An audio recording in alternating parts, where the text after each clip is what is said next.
Escritura y vayamos al libro de Efesios. Vamos a leer Efesios 4:28 y vamos a continuar en nuestros estudios con el octavo mandamiento que nos dice: no hurtarás. Efesios 4:28 dice: el que hurtaba, no hurte más, sino que trabaje haciendo con sus manos lo que es bueno, para que tenga que compartir con los que padecen necesidad. Este mandamiento nos manda primeramente, en primer lugar, que nosotros no debemos hurtar nada a nadie, que nosotros no debemos despojar a ninguna persona de sus pertenencias, ni nada que le pertenezca a otra persona. Así nosotros nos encontremos en tiempos de necesidad, en tiempos de escasez, y veamos que muchas personas puedan tener mucho dinero, puedan tener muchas cosas. Esto no nos da derecho a nosotros a quitarle las pertenencias a estas personas simplemente porque tienen más, porque Dios con este mandamiento lo que está haciendo es que está protegiendo la propiedad privada de cada persona, porque todos tenemos bienes materiales y Dios con este mandamiento está protegiendo los bienes materiales de cada persona.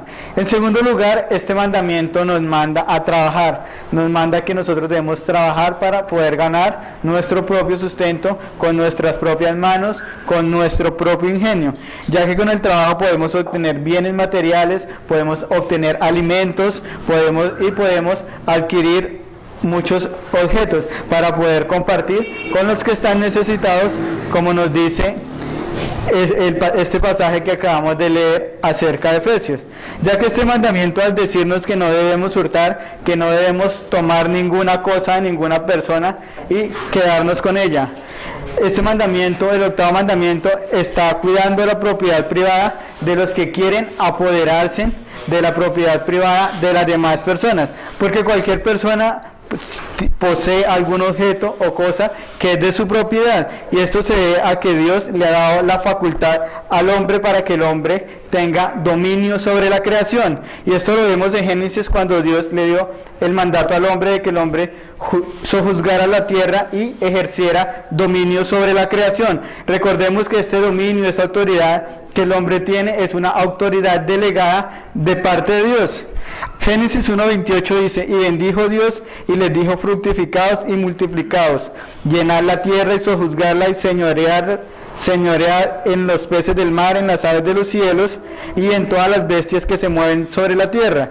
Esta autoridad y dominio que el hombre tiene sobre la creación, los únicos que tienen esta autoridad y dominio son los hombres, porque Dios le ha delegado esta autoridad sobre los hombres, porque ningún otro animal o ser viviente aparte del hombre ha podido explotar la creación como el hombre la ha hecho, ya que el único que tiene esta autoridad es el hombre, porque Dios es quien le ha dado esta autoridad. Por eso vemos que los hombres han construido edificios, ciudades, han construido autos, barcos, y han inventado un sinnúmero de cosas para su beneficio al extraer los recursos de la que ofrece la creación, y el hombre puede extraer estos recursos de la creación porque Dios le ha dado dominio al hombre sobre la creación. Y cuando Dios da el mandato al hombre que debe trabajar y cuidar el huerto de Edén antes de la caída, también este mandato está protegiendo la propiedad privada, ya que cuando nosotros trabajamos, lo que nosotros hacemos es que cuidamos las posesiones que nosotros obtenemos por nuestro trabajo, y esto muestra que la propiedad privada es algo que está enseñando el octavo mandamiento. Por eso cuando leemos nosotros el Catecismo de Heidelberg, ahí en su pregunta 111 respecto a este mandamiento dice: buscar en la medida de mis fuerzas todo aquello que sea útil para mi prójimo, de hacer con todo aquello que hiciesen conmigo, y trabajar fielmente con el fin de poder asistir a los necesitados en su pobreza. Y el Catecismo Menor de Westminster nos dice en su pregunta 74, donde nos habla acerca de las exigencias del octavo mandamiento, nos dice la respuesta, dice: el octavo mandamiento exige que procuremos y promovamos por todo medio legítimo la prosperidad y el bienestar de nosotros mismos y de las demás personas. Por lo tanto, el octavo mandamiento nos manda a trabajar para que nosotros podamos ganar legítimamente las cosas, para poder tener prosperidad y bienestar para nosotros mismos, como también para las demás personas. Y estas cosas son muy importantes nosotros tenerlas en cuenta, porque estos son el propósito del octavo mandamiento. Y como dijimos, dijimos antes en estudios pasados, este mandamiento no tiene nada que ver con el comunismo. Por tanto, es imposible tratar de nosotros unir el comunismo con el cristianismo, porque son dos polos opuestos, ya que Dios con el octavo mandamiento está protegiendo la propiedad privada, y el comunismo nos dice que no hay propiedad privada, porque todos los bienes son comunes y todos los bienes son de todos.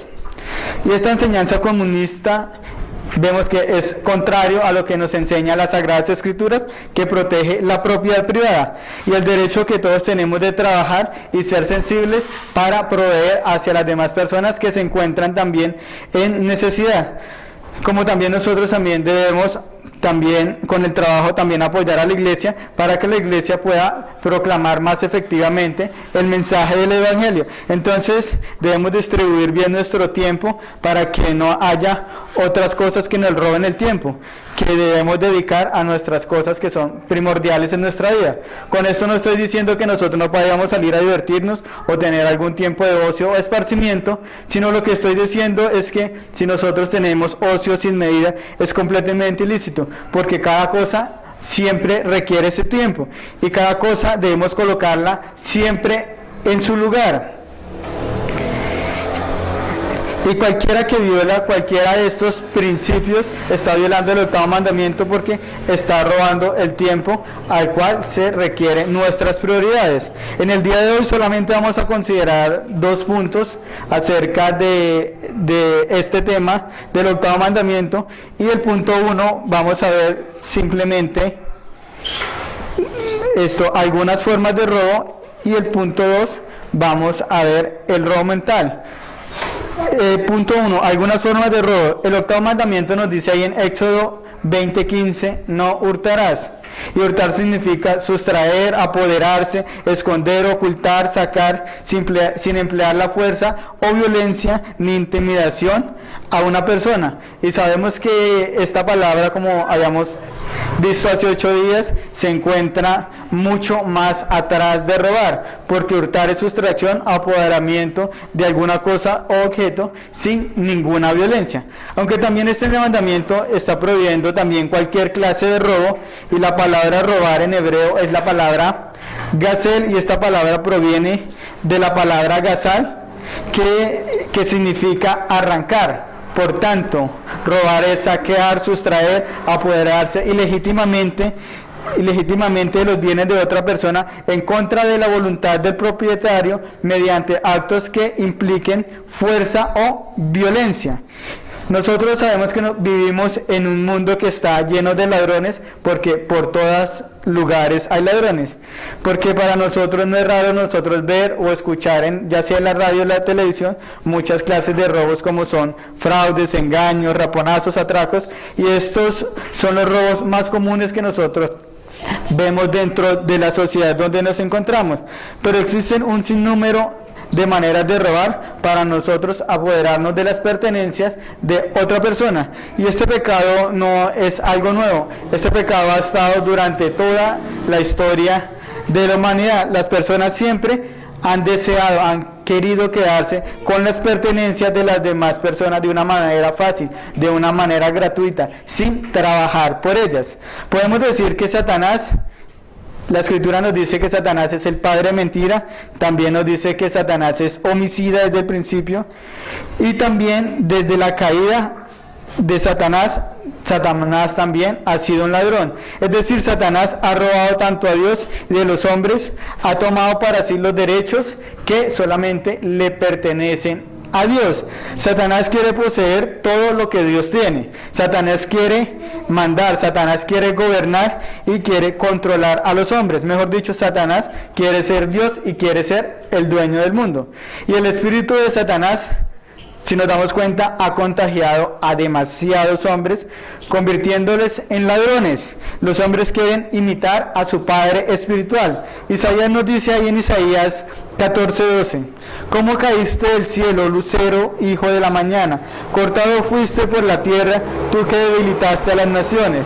Tú que decías en tu corazón, subiré al cielo, en lo alto, junto a las estrellas de Dios. Levantaré mi trono y en el monte del testimonio me sentaré a los lados del norte. Sobre las alturas de las nubes subiré y seré semejante al Altísimo. Al igual que Satanás, los robos que los hombres cometen son motivados por su egoísmo, por su orgullo, por su codicia, por su avaricia, por su envidia y por su injusticia. Los hombres caídos cada día están inventando nuevas formas, nuevas maneras de robar. Quieren quitarle a las demás personas lo que a ellas le pertenece. Quieren quedarse con lo que ellos no, por lo que ellos no han trabajado ni lo que ellos han ganado. Porque todos los ladrones no se encuentran en la calle con una pistola en la mano robando de una forma abierta, porque hay ladrones por todos lados. Hay ladrones en el mercado, hay ladrones en el gobierno, hay ladrones en las empresas de servicios públicos, hay ladrones en las empresas privadas, hay ladrones en los bancos, hay ladrones en los talleres, hay ladrones en todas partes, incluso hay muchos ladrones dentro de la iglesia. Pablo le dice a los tesalonicenses en 2 Tesalónicas 3:8, ni comimos de balde el pan de nadie, sino que trabajamos con afán y fatiga día y noche para no ser gravosos a ninguno de vosotros. Verso 10, porque también cuando estábamos con vosotros os ordenábamos esto, si alguno no quiere trabajar, tampoco coma. Porque oímos que algunos de entre vosotros andan desordenadamente, no trabajando en nada, sino entrometiéndose en lo ajeno. La mayoría de formas o métodos de robar, lo que quieren hacer siempre es quitarle las pertenencias a las demás personas, lo que a ellos no les corresponde, porque un ladrón siempre está pensando cómo obtener lo que a él no le pertenece, cómo poder apoderarse de lo que no es suyo. El apóstol Pablo le dice a los tesalonicenses, dice, sin trabajar de balde o gratis. Pablo nos habla de formas de recibir lo que nosotros hemos ganado de una forma honesta, de una forma honrada, sin tomar nada de nadie injustamente. Entonces, por eso vamos a ver unas clases de robo. Punto A, el robo directo. Este robo puede ir desde tomar una gran cantidad de dinero cuando se roba un banco o hasta tomar una menta en un supermercado y quedarse con ella. Y para muchas personas que roban en tiendas y supermercados, solo son objetos que pueden decir, bueno, estos son objetos que cuestan unos cuantos pesos, si nadie va a notar que me he robado estos objetos. Pero al sumar todos estos robos, las pérdidas pueden ser millones de pesos para estas empresas. Incluso una cadena de almacenes, al verificar la cuantía de sus productos robados, perdió más millones en un año que lo que ella había invertido en su sistema de seguridad. Incluso en la televisión es común ver hombres, tanto mujeres, que roban tiendas de ropa, tiendas de electrodomésticos, porque estas personas roban directamente porque obtienen beneficios por los robos, y sabemos que el hombre tiene gran capacidad para él justificar sus hechos, para justificar su pecado, pero a la vez también el hombre tiene una gran capacidad para juzgar a las demás personas también por el mismo pecado que él ha cometido. Incluso un psicólogo afirma que el poder hacer trampa en el trabajo, esto aumenta la satisfacción laboral de los empleados y conduce a una mayor producción económica. Vemos que esto solamente es una manera sutil de justificar este robo, que es el pecado, que es robo en la sociedad moderna. Pero el apóstol Pablo, cuando le escribe a la iglesia de Éfeso, nos dice ahí en Éfesos 4:28, el que hurtaba no hurte más. Y aun si este psicólogo tuviese razón y pudiese probar que hacer trampa en el trabajo incrementa la satisfacción laboral y esto lleva a una mayor producción económica, el robar sigue siendo algo malo y sería más beneficioso para nosotros tener menos satisfacción laboral y menos producción económica, porque estaríamos obedeciendo el mandato de Dios, porque estaríamos obedeciendo la voluntad de Dios. Porque supongamos que nosotros lleguemos a nuestra casa después de un largo día de trabajo y encontramos totalmente nuestra casa desocupada. No creo que te vayas a dar una gran satisfacción encontrar tu casa desocupada, porque robar es algo malo, y eso es un hecho que todas las personas repudian cuando le quitan lo que es suyo.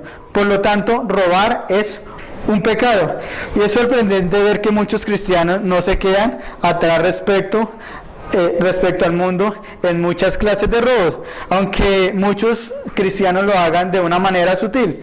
Aunque, por ejemplo, vemos personas que tienen programas en sus computadoras sin registros, derechos de autor no pagados, películas piratas, y estos son formas modernas de robar. Y este mandamiento es muy claro en el Nuevo Testamento, y Pablo subraya a cuál es el nivel que todos como cristianos debemos de llegar. Él dice: el que hurtaba no hurte más, sino que trabaje. Incluso cuando Pablo le escribe a Tito, que se encontraba Tito en la isla de Creta, hablándole acerca de los esclavos del primer siglo, de cómo tenían que ser los esclavos, Pablo le da acá una lista de prohibiciones. Tito 2:9 nos dice: exhortad a los siervos, o sea, esclavos, a que se sujeten a sus amos, que agraden en todo, que no sean respondones, no defraudadores, sino mostrándole fieles en todo, para que en todo adornen la doctrina de nuestro Dios y Salvador.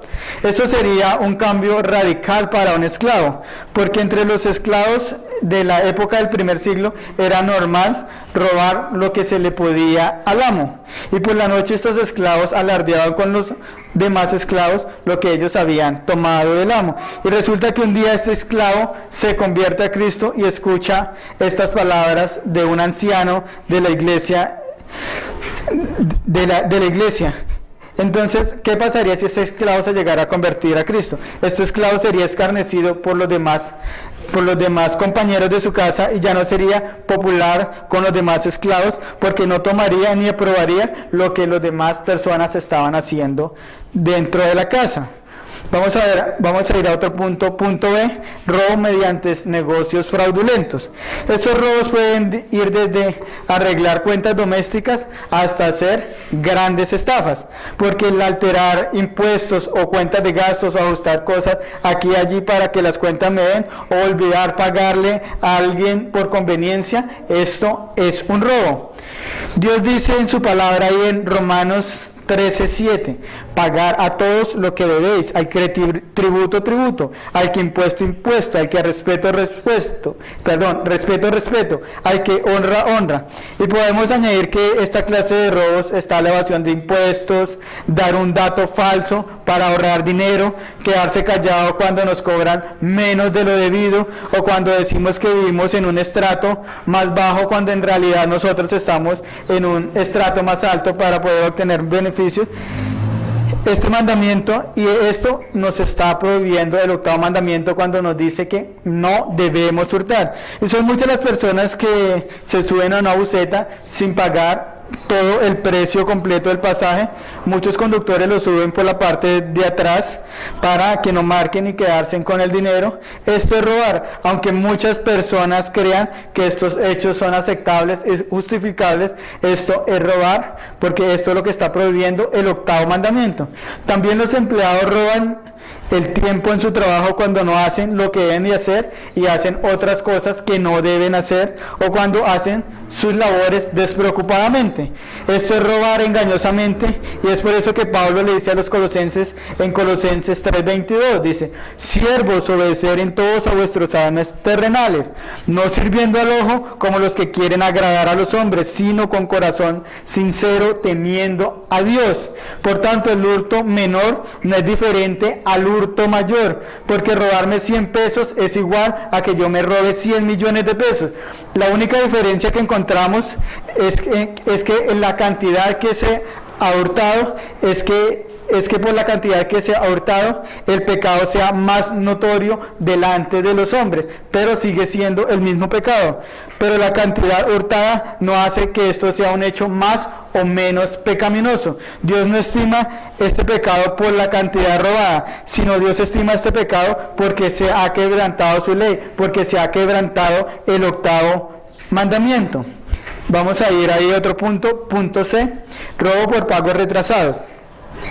En nuestra sociedad moderna nosotros vivimos en un mundo donde muchos tienen deudas, ya sean por préstamos, en el cual se hace un acuerdo entre las dos partes y se mira la forma como se paga de acuerdo a sus respectivos intereses. Y los que no tienen contratos con bancos, tienen contratos con compañías de gas, con compañía de luz, con la compañía del teléfono, porque acordamos pagar la suma que viene en la factura de acuerdo como nosotros hemos consumido durante el mes.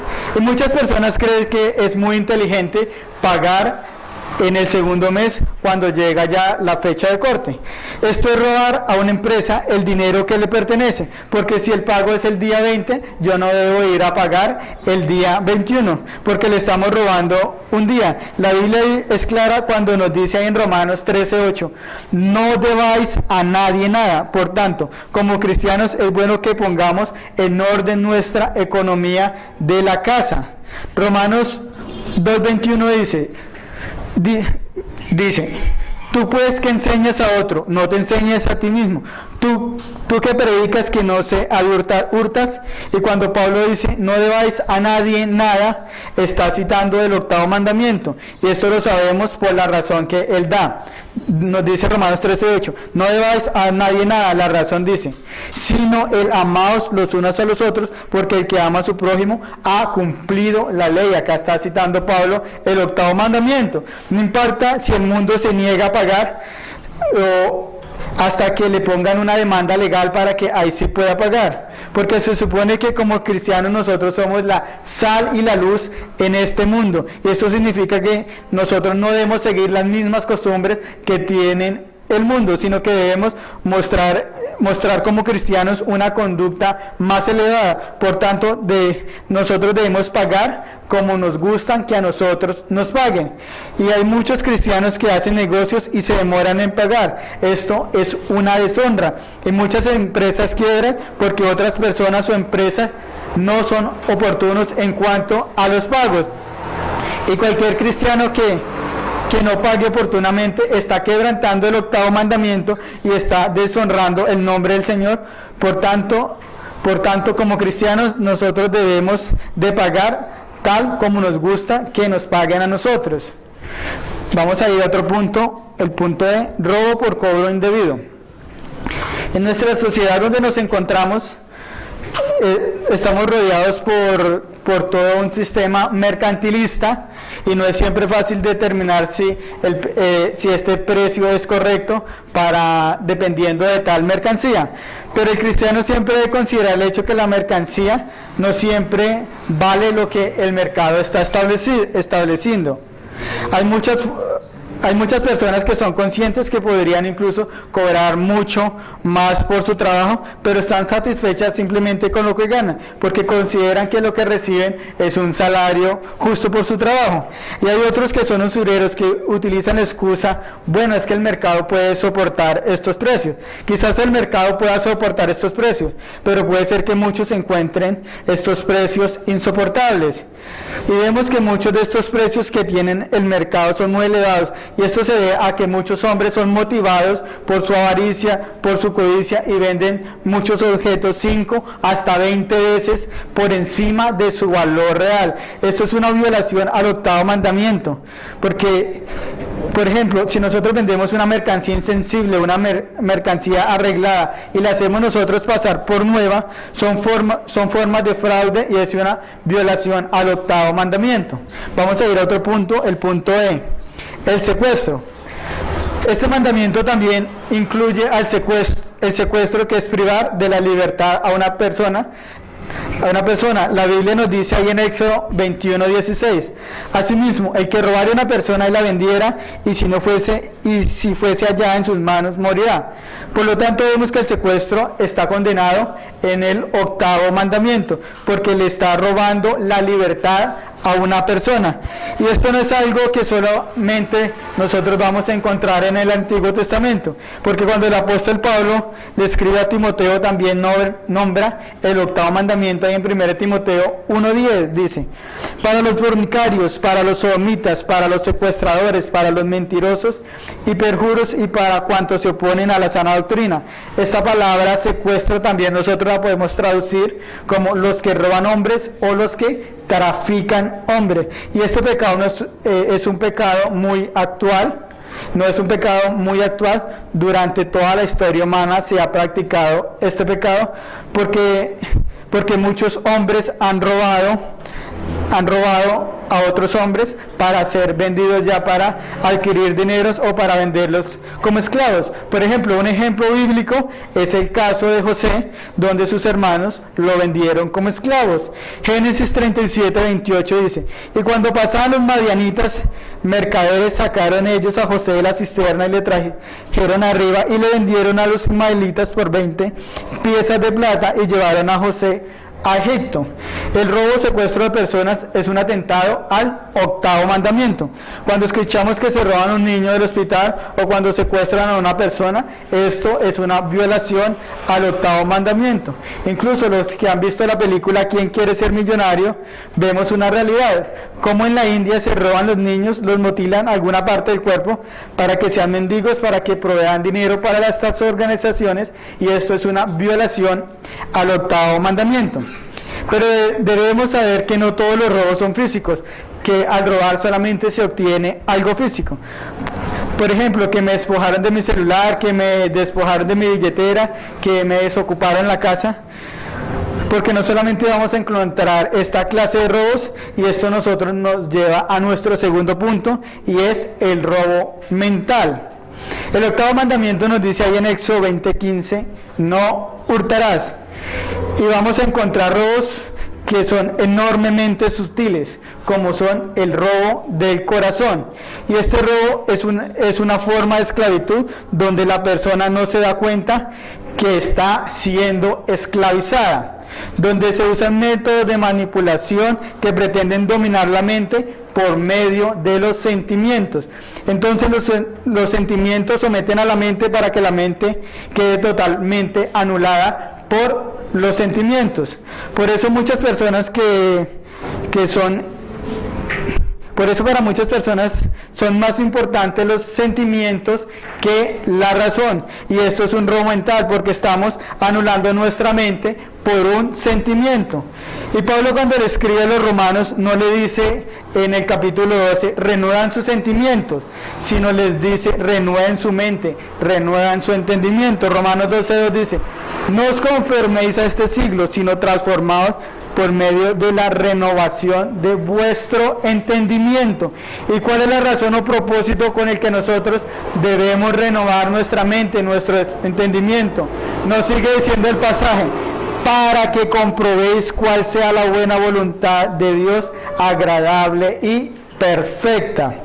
Y cuando vemos personas que dicen ser cristianas, que dicen que lo importante cuando se alaba a Dios es lo que siente, están cometiendo robo mental, porque sus sentimientos están sometiendo su mente. Esto no quiere decir que nosotros no debemos sentir gozo o alegría cuando alabemos a Dios, sino lo que estoy diciendo es que la verdad debe ir adelante de nuestros sentimientos. No alabamos a Dios porque yo me siento bien al hacerlo, sino que debo sentirme bien por las verdades que estoy cantando, por lo que en mi mente estoy pensando, por lo que en mi mente estoy reaccionando. Entonces, por lo tanto, mi razón debe dirigir mis emociones hacia la alegría y hacia el gozo. Y es por eso que una de las funciones vitales que tiene la iglesia es de contrarrestar esto, haciendo que todos los miembros de la iglesia puedan pensar bíblicamente, porque el mayor daño que hacen las sectas a las personas es hacer que las personas piensen emocionalmente y no bíblicamente. Porque cuando pensamos bíblicamente no caeremos fácilmente en las garras de las sectas que utilizan y manipulan la palabra de Dios de acuerdo a sus fines perversos. Por eso es tan importante la enseñanza bíblica.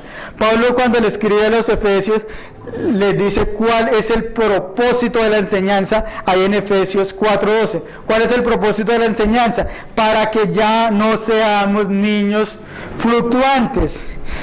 ¿Qué hacen los niños? Si les ofrecen un dulce, vienen corriendo. Si les ofreces un Xbox, el niño viene corriendo. Y el niño va dependiendo de lo que se le va a dar. Por eso es que Pablo sigue diciendo ahí, llevados por doquiera, por todo viento de doctrina o de golosina, por estratagemas de hombres por estratagemas de hombres que para engañar emplean con astucia las artimañas del error. Es decir, estas personas, estos falsos maestros son profesionales. Pablo acá no nos está hablando de que una persona que está mal de la cabeza nos quiera engañar. Acá está hablando de alguien que tiene unos planteamientos que al presentar sus planteamientos y sus argumentos parece tener razón. Y toca mirar si verdaderamente lo que esta persona está diciendo corresponde a la verdad de Dios que se encuentra en la Escritura. Por lo tanto, lo que nosotros debemos hacer es confiar en la verdad de Dios y todo debe tener una coherencia. El Señor dijo, por sus frutos los conoceréis. Y esta es una advertencia que Pablo le está dando a la iglesia para que no seamos niños fluctuantes, llevados por doquiera de todo viento de doctrina, por estratagemas de hombres que para engañar emplean con astucia las artimañas del error. Por lo tanto, un propósito para engañar a las personas por ejemplo, hay muchos propósitos para engañar a las personas y variados métodos de engaño. Y para eso lo único que nosotros tenemos que hacer es tocar simplemente los sentimientos de las personas. Por ejemplo, si yo me pongo a llorar delante de ustedes y empiezo a contarles una triste historia de mi situación, yo les aseguro que ustedes me van a dar dinero y lo único que tengo que hacer es simplemente tocar sus sentimientos. Porque si nos alejamos de los principios de pensar correctamente, de pensar bíblicamente, y solo usamos los sentimientos, se puede sacar lo que quiera de cualquier persona, porque los sentimientos de las personas vuelven vulnerables a las personas. Y esto es un método muy usado en la política para convencer a los ciudadanos para ganar votos, aunque este método también es muy usado también a nivel religioso para manipular a las personas, introduciéndole en sectas y luego despojándolas de sus pertenencias. Y es por eso que la Escritura nos manda a que nosotros pensemos racionalmente. Por eso es que nos manda la Escritura que nosotros nos capacitemos para presentar batalla y no dejarnos engañar. Y es por eso la importancia de las doctrinas bíblicas y de las enseñanzas bíblicas. Y es por eso que es importante que toda la iglesia tenga su doctrina definida. Porque hay muchas iglesias donde muchos miembros ni siquiera saben qué es lo que creen estas iglesias.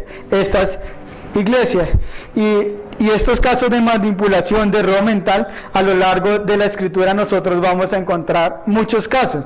Por ejemplo, si nosotros vamos al libro de Génesis, encontramos la historia de Jacob y Labán. Y Labán, que era su suegro, y ambos eran unos mentirosos y usaban la mentira para robarse el uno al otro. Labán robó a Jacob cuando le prometió a una de sus hijas, y Jacob trabajó 7 años por Raquel y Labán le dio a Lea. Él engañó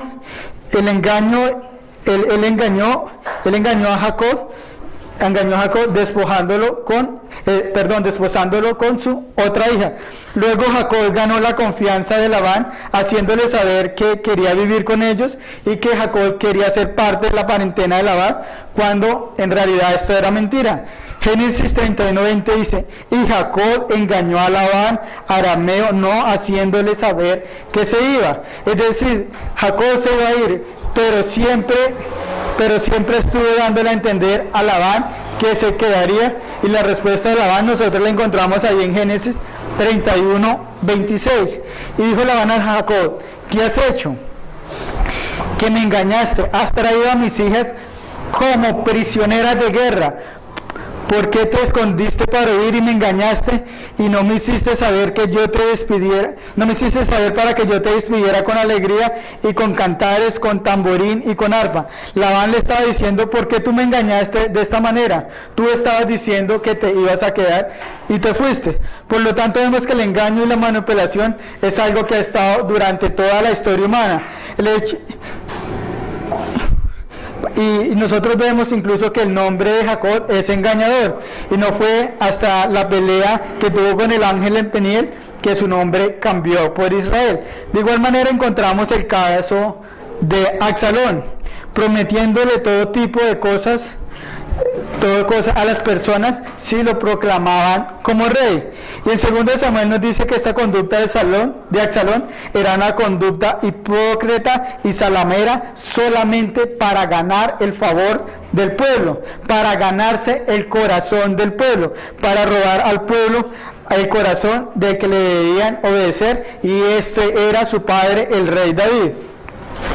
2 Samuel 15:2 nos dice: y se levantaba Absalón de mañana y se ponía a un lado del camino, junto a la puerta, y cualquiera que tenía pleito y viniera al rey a juicio, Absalón le llamaba y le decía: ¿de qué ciudad eres?